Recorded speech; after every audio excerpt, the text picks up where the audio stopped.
ahora pasamos, por la gracia de Dios, al mensaje de esta mañana. Ustedes saben, hemos estado hablando de Cristo en el santuario. Este es el tema número 8. Y la razón que lo estoy haciendo así es dando una porción pequeña, porque incluye números y demás que a veces no son tan fáciles de entender. Dimos dos introducciones a Daniel 8:14, que nos dice hasta 2300 tardes y mañanas, y el santuario será purificado. Y obviamente esa es una profecía que puede causar y causa confusión, pero es el corazón de la iglesia adventista en cuanto a su teología. Como le dije, esa profecía encendió la chispa del movimiento adventista. De hecho, el próximo sábado se cumple el aniversario de Echasco. Y el próximo sábado 22, fue el 22 de octubre de 1844. Me invitaron, voy a estar allí. Habrá una gran cantidad de personas y voy a hacer 2 presentaciones allí. Y es algo importante. Quizá usted no ve, pero es importante. Ahora, hoy vamos a comenzar a explicar los números que están allí. Y aquí nos dice que Daniel, recuerdan, estaba orando. Daniel estaba angustiado. Daniel pensó que esa profecía se aplicaba exclusivamente a su pueblo y él comenzó a orar. Y él dice que aún estaba hablando en oración cuando el varón Gabriel, a quien había visto en la visión al principio, volando con presteza, vino a mí a la hora del sacrificio de la tarde, dice él. Y dijo: Daniel, ahora he salido para darte sabiduría y entendimiento. Eso en el capítulo 9. En el capítulo 8 concluye diciendo, Daniel dice, yo no entendí. Y debido a que Daniel no entendió, él llegó a su propia conclusión y ahora el ángel regresa y le dice que ahora él le va a dar sabiduría. Al principio de tus ruegos fue dada la orden y yo he venido para enseñártela, porque tú eres muy amado. Y esa palabra se aplica para cada uno de ustedes. Ustedes son muy amados ante Dios. Entiende pues la orden, entiende la visión. Recuerdan que yo le hablé de la marevisión. ¿Qué significa la marevisión? 2300 tardes y mañanas. Entiende. Y le sigue diciendo, 70 semanas están cortadas para tu pueblo. También le expliqué el significado de la palabra cortadas. 70 semanas separadas. ¿De dónde? De las 2300 tardes y mañanas. ¿Para quiénes? para los judíos, el pueblo judío. Dios separó una porción para el pueblo judío. 70 por 7 son 490 días proféticos. ¿Está bien? Un día profético significa un año. Por lo tanto, el ángel está hablando de 490 años apartados para los judíos. ¿Está bien? ¿Están aquí? ¿Me están siguiendo? La dividió. Noten, 70 semanas o 490 años, tiempo de gracia para los judíos. Nosotros explicamos el por qué habían pasado 70 años sabáticos en la esclavitud. Al regreso, Dios le concede 470 semanas o 490 años de gracia al pueblo judío. Y aquí viene la división. Esta profecía se divide en dos. La primera parte, 490 años. ¿Para quiénes? Tiempo de gracia, debe decir gracia, no gracia, para el pueblo judío. Y la segunda parte, 1810 años para la era cristiana. Y en ese tiempo, noten, en esa era cristiana viene el tiempo del fin y el fin del tiempo. ¿Está bien? Es un poco confuso. Pero cuando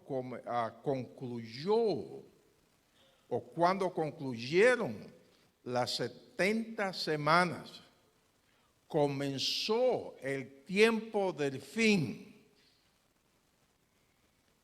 Cuando concluye el tiempo del fin, comienza el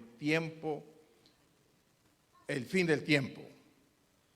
Y estamos viviendo, ¿dónde? En el fin del tiempo. Daniel estaba orando a Dios, él estaba preocupado. Número uno, su pueblo. Estaba pidiendo perdón por su pueblo. Estaba preocupado por Jerusalén. El pueblo de Dios o los judíos estaban ¿dónde? En Babilonia. ¿Y cómo estaba Jerusalén? Destruida. Y él estaba orando por Jerusalén. Estaba preocupado por el asunto del pecado.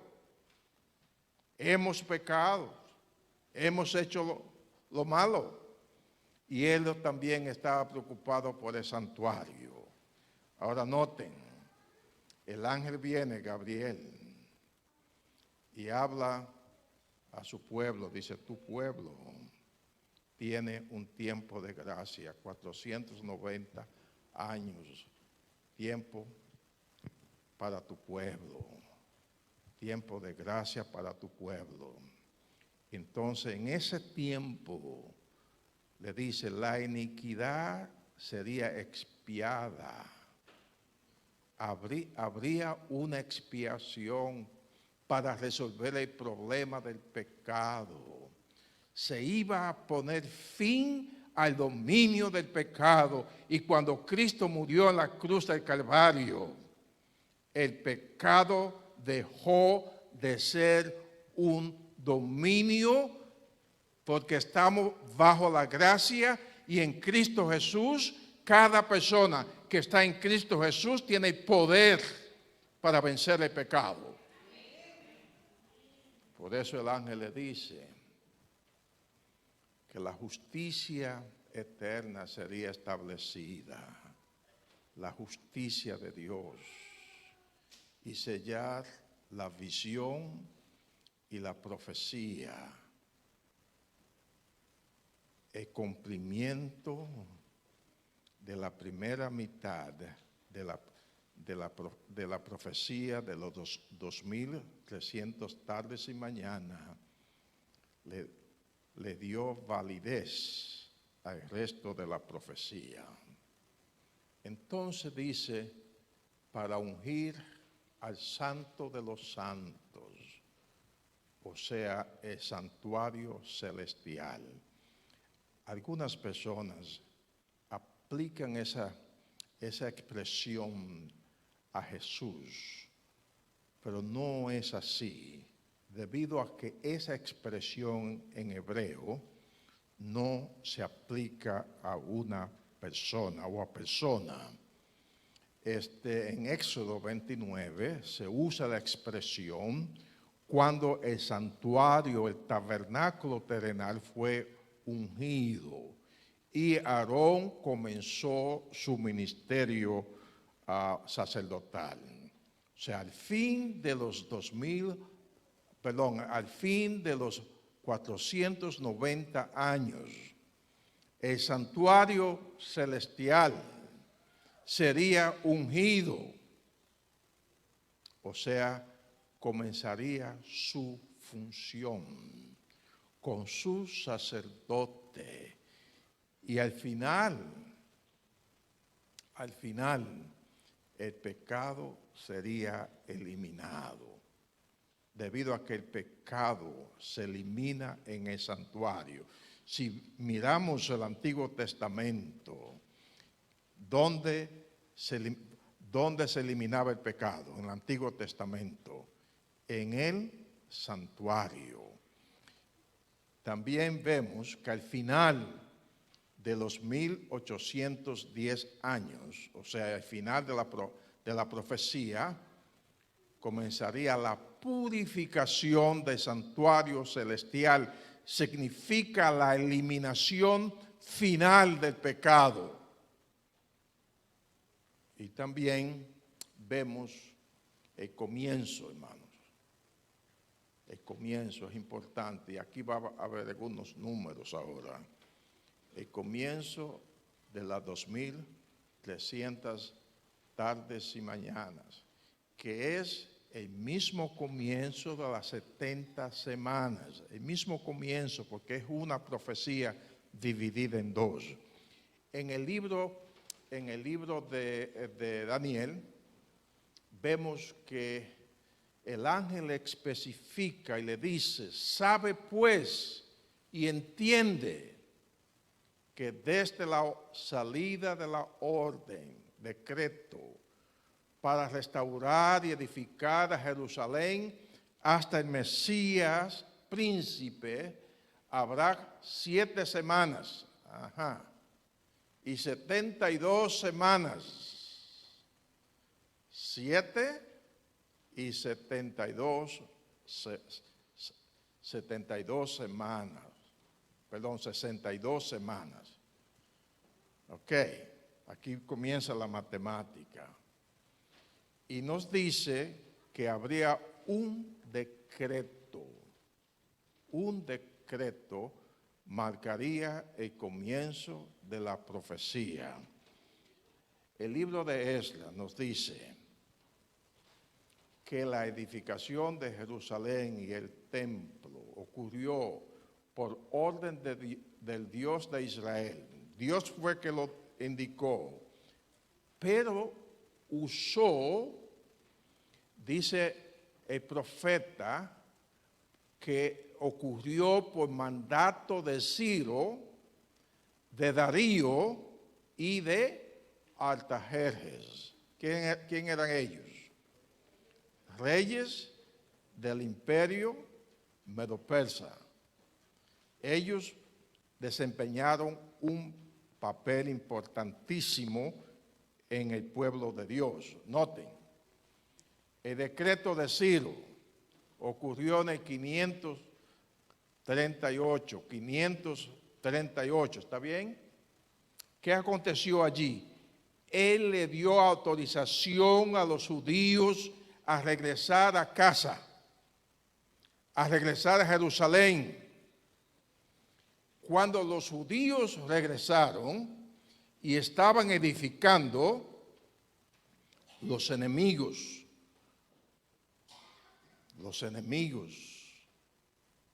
que estaban allí hicieron que el trabajo se parara. Entonces enviaron una carta en ese entonces, que era Darío el rey. Y Darío indagó, que la pregunta que se hacían, ¿quién le dio autoridad a ustedes para edificar a Jerusalén? Y ellos dijeron, el gran rey Ciro.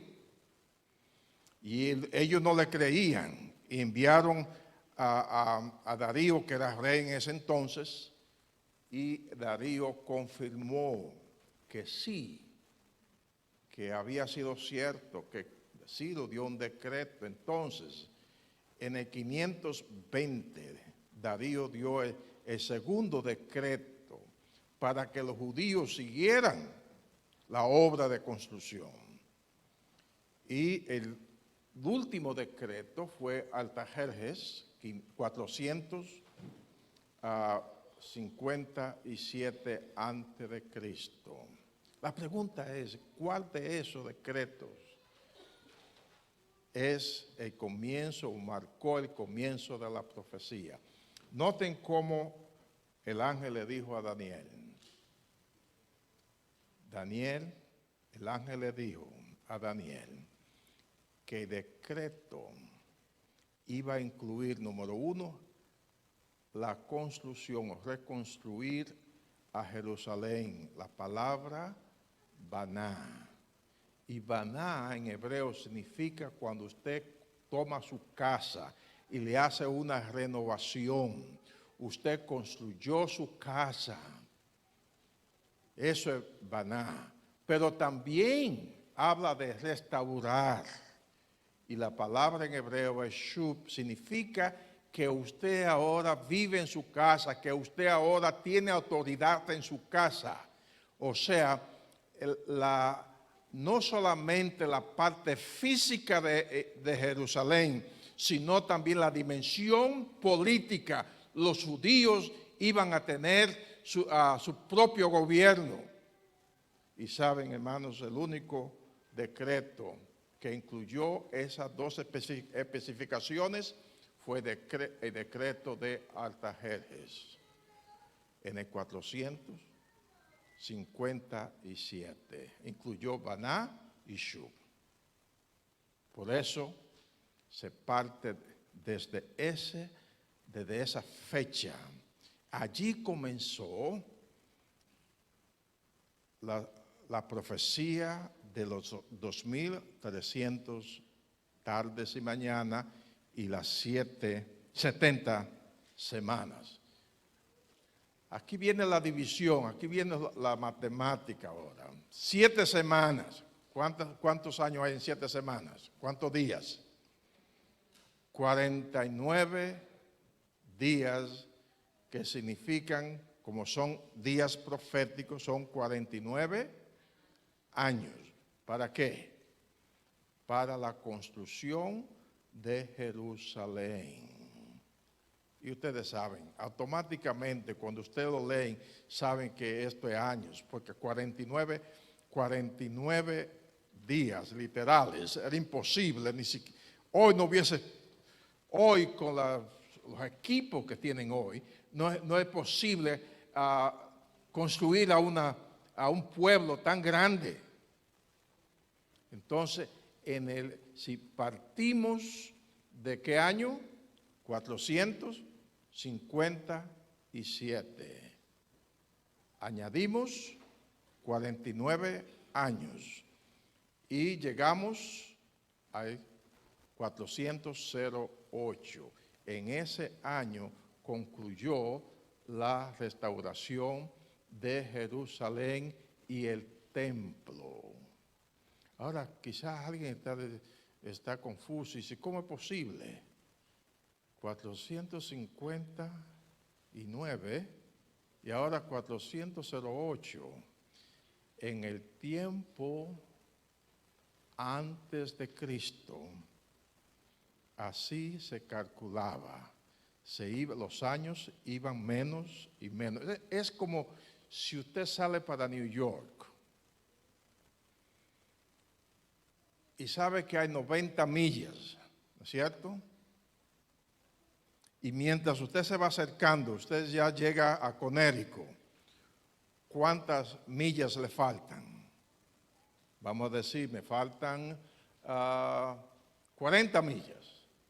Noten, usted va restando. Así era la forma, o así es la forma de calcular el tiempo cronológico antes de Cristo. O sea, la primera parte de la profecía se cumplió en el 408. Y partiendo de allí, dice 62 semanas, ¿para qué?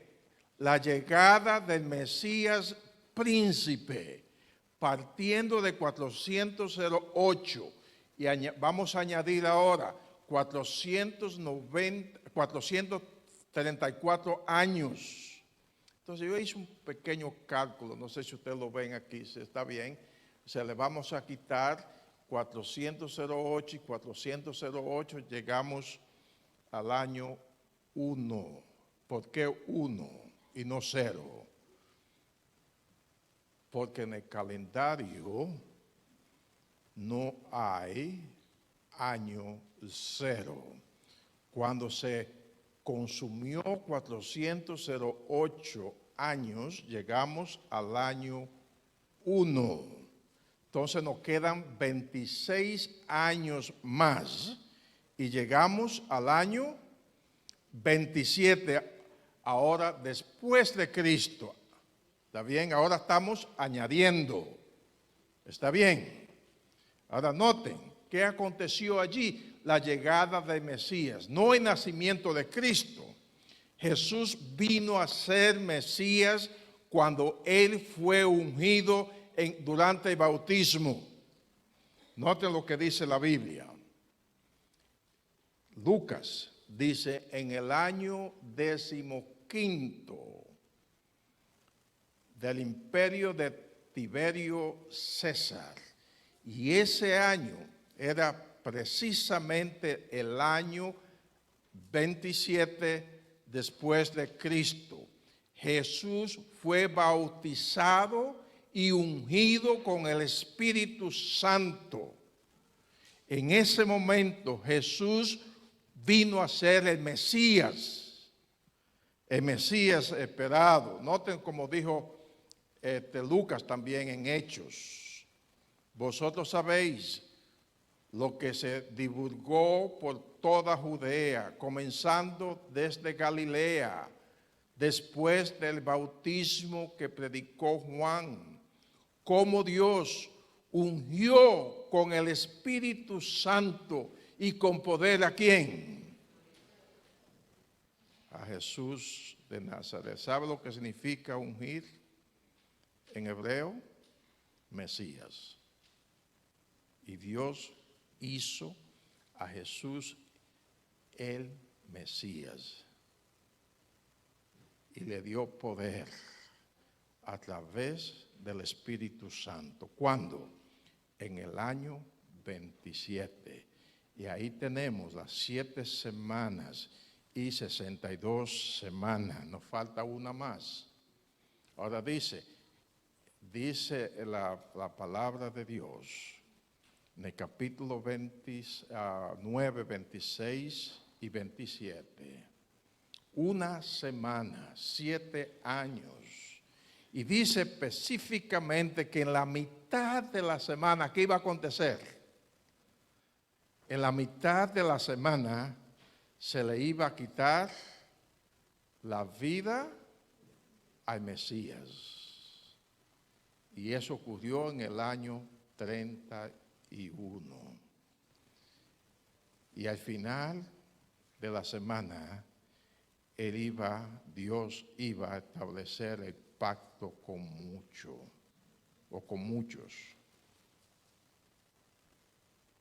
El pacto de Dios. ¿Qué es el pacto de Dios?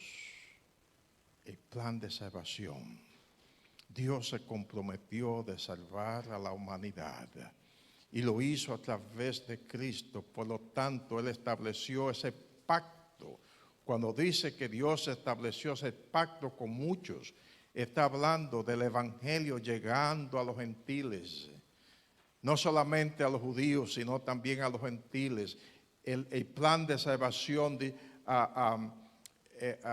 accesible para cada persona. Ahora bien, aquí concluye la primera mitad de la profecía, cuando los judíos rechazaron a Jesús completamente y asesinaron a Esteban. Allí se cumplió lo que Jesús le dijo: vuestra casa es dejada desierta. Allí se cumplió. Ahora, algo grande ocurrió en ese medio después de la muerte de Cristo y el cumplimiento de las 70 semanas. Y noten los eventos que ocurrieron. Voy a mencionar cinco eventos importantes. El primer evento, resurrección de Cristo. Jesús, el Mesías, resucita. ¿Por qué el Mesías resucita? Porque no cometió pecado. Él vuelve a la vida. Y es la garantía que tenemos de que usted que cree en Jesús también va a resucitar. Cristo es glorificado. Ese Cristo que fue rechazado, que se pensó que era un don nadie. Ahora Cristo fue glorificado. El santuario celestial fue ungido. ¿Qué significa ungido? Fue puesto en función, porque ahora hay un sacerdote. Noten, Jesús comenzó el ministerio sacerdotal en el santuario celestial. Y también cuando Jesús comenzó su ministerio celestial, el Espíritu Santo desciende y comienza su ministerio en la iglesia. O sea, en el cielo, Jesús tiene un ministerio en el santuario. Y aquí, en medio de la iglesia, el Espíritu Santo tiene un ministerio con cada cristiano. Noten cómo la Biblia lo dice. Jesús lo dijo, dice la Biblia, Juan, en el último y gran día de la fiesta, Jesús se puso en pie y alzó la voz diciendo: si alguien tiene sed de salvación, si alguien necesita salvación, venga a mí y beba. El que cree en mí, como dice la Escritura, de su interior brotarán, ¿qué cosa? Ríos de agua viva.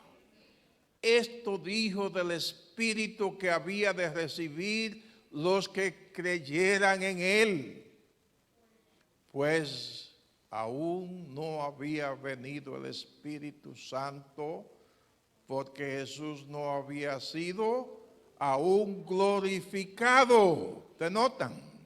Cuando Jesús asciende al cielo, Jesús es glorificado y el Espíritu Santo desciende a la iglesia. Aún más, noten aquí el libro de Hechos. Así que exaltado por la diestra de Dios y habiendo recibido del Padre la promesa del Espíritu Santo, ha derramado esto que vosotros veis y oís. ¿Cuándo? Cuando Jesús fue exaltado allá en el cielo. Envió al Espíritu Santo. Aún más, noten, El Señor dijo a mi Señor, siéntate a mi diestra hasta que ponga a tus enemigos por estrado de tus pies. El Señor, cuando Jesús ascendió al cielo, ven al lado mío y tus enemigos van a ser destruidos ahora. Entonces viene el decreto. Juró el Señor y no se arrepentirá. ¿Qué dice de Jesús? Tú eres sacerdote para siempre. Ahora Jesús es sacerdote para siempre. Y esto es importante, hermanos. Hay un santuario en el cielo y allí está Jesús como sacerdote. Ahora bien, el punto principal de lo que venimos diciendo, está hablando Pablo ahora, es que tenemos tal sumo sacerdote. Pablo entendió que era importante. Tenemos un gran sumo sacerdote. ¿Y dónde está? ¿Se sentó dónde? A la diestra del trono de la majestad. Allí está. Su sacerdote, mi sacerdote, está allí. A la diestra de la majestad. En el cielo. En los cielos. Entonces, ¿quién? Él es ministro. ¿De qué cosa? Del santuario. Él es el ministro del santuario, de aquel verdadero tabernáculo que levantó el Señor y no el hombre. No es el santuario o el tabernáculo terrenal, es el tabernáculo en el cielo. Y allí Jesús es el gran sumo sacerdote que está a favor de sus hijos. Cristo se sienta a la diestra de la majestad en el cielo. Allí está. Y se sienta en capacidad de sumo sacerdote. ¿Dónde? En el verdadero tabernáculo o verdadero santuario que está en el cielo. Allí está Jesús. Ahora bien, ¿dónde está el Espíritu Santo? Aquí está la majestad del cielo en este dibujo de un artista, no mío. Está la majestad del cielo y está Jesús. ¿Por qué el Espíritu Santo no está allí? Porque está aquí, gracias, descendió, está con su iglesia. Está con su iglesia, hermanos. Ahora noten esto. Esta cita que dice aquí, he aquí cuán bueno y cuán agradable es que los hermanos habiten juntos en armonía. Ay, aquí hay un simbolismo tremendo. Noten, es como el buen aceite sobre la cabeza, el cual desciende sobre la barba de Aarón y baja hasta el borde de sus vestiduras. Noten esto. Aquí David está hablando de ese momento cuando Aarón, como sumo sacerdote, fue ungido. Y ese aceite es especial, único en su clase, un perfume especial. Y Moisés derramó el aceite sobre la cabeza de Aarón, indicando que él es el sumo sacerdote. Y el aceite descendió a través de su barba y su vestidura. Y está hablando ahora se aplica a Cristo. Él es el sumo sacerdote, la cabeza. Y el aceite es el Espíritu Santo. Y la iglesia es, ¿qué cosa? El cuerpo de Cristo. Y cuando el aceite desciende es cuando desciende a la iglesia el Espíritu Santo y Jesús ungido como sumo sacerdote en el cielo. Y el Espíritu Santo viene a los hermanos que tienen unidad, que están en armonía. El Espíritu Santo no viene donde hay división. El Espíritu Santo vino a los discípulos cuando ellos estaban como. Había unidad en ellos. Unidad. Cuando esta iglesia exhiba unidad, el Espíritu Santo, el aceite divino va a descender para bendecirle a la iglesia, para guiar a la iglesia a la victoria. Y Cristo en el cielo está intercediendo como sumo sacerdote. Noten esta cita de la señora White. Cuando Cristo entró por los portales celestiales, fue entronizado en medio de la adoración de los ángeles. Los ángeles comenzaron a adorar a Jesús. Tan pronto como esta ceremonia hubo terminado, ¿qué aconteció?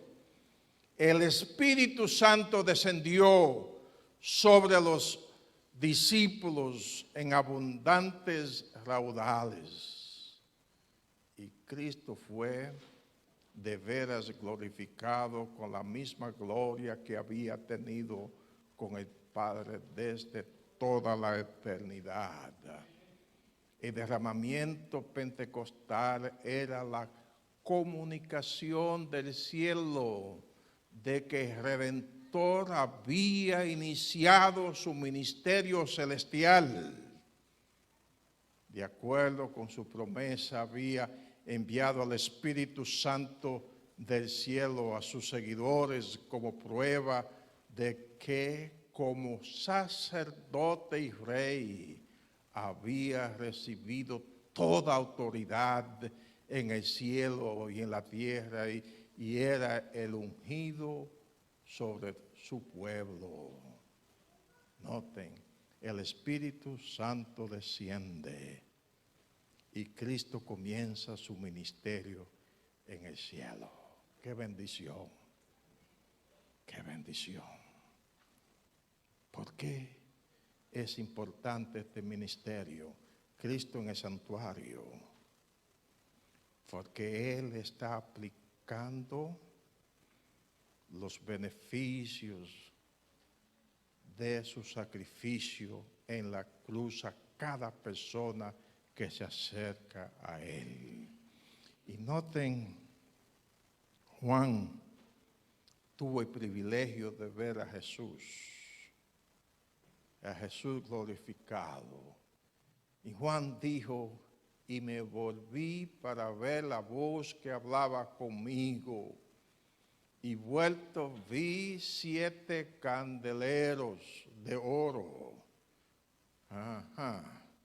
Y noten qué más vio Juan. Y en medio de los 7 candeleros, a uno semejante al Hijo del Hombre, vestido de una ropa que llegaba hasta los pies y ceñido por el pecho con un cinto de oro.